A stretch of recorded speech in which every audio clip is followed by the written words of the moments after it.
Hello everyone, it's Whiskey Fist here. Merry Christmas, Happy Holidays, Hanukkah, all that crap. I have a gift here that I received from some fans from the American Midwest here. It's a jar of moonshine that came from Gatlinburg, Tennessee. So let's give some American moonshine a go here, and let's give it a try. Let's see what it smells like.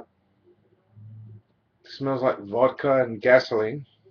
Let's see how it tastes. Maybe the taste is all right.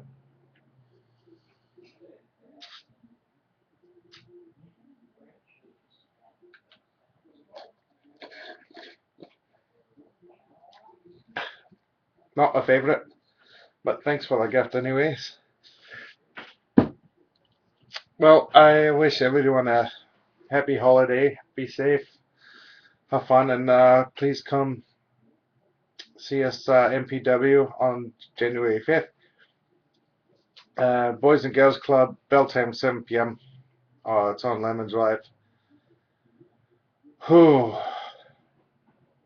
I don't think I like moonshine, but I love America. Just not moonshine. Alright.